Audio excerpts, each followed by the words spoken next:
ভালো জিনিসটা আল্লাহ রাস্তায় দান করতে হবে, ভালোটা। আমরা অনেকে যেটা করি, সবচেয়ে খারাপটা দান করি। ফর এক্সাম্পল, আমের বাগান আছে আপনার, তো আপনি ভাবলেন যে কিছু গরিবদেরকে দান করবেন। তো যেটা করে আমাদের দেশে সবচেয়ে পচা যেগুলো, ওইটার একটা বস্তা করে।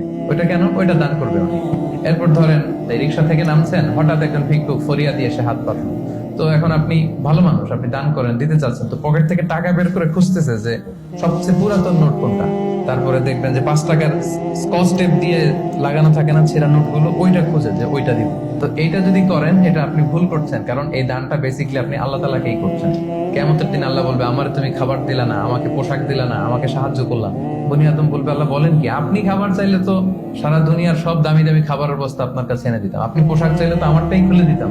আল্লাহ বলতেন, ওই যে অসহায় পীড়িত দুস্থ সুবিধা বঞ্চিত মানুষগুলোকে খাওয়ালে আমাকে খাওয়ানো হতো, তাদেরকে পড়ালে আমাকে পড়ানো হতো। তো এই যে আপনি ছিঁড়ার নোটটা যে গরিবের হাতে দিলেন, আসলে ওইটা আল্লাহরে দিছেন, এটা কখনোই করবেন না। আল্লাহ তাআলা বলছেন, ওয়ালা তায়াম্মামুল খাবিসা মিনহু তুনফিকুন, খারাপটা আল্লাহরে দিও না, আল্লাহর রাস্তায় ভালোটা দিবেন। সবচেয়ে ভালোটা যদি আপনি আল্লাহর রাস্তায় দিতে না পারেন, তাহলে আপনি ইমানদারি হতে পারবেন।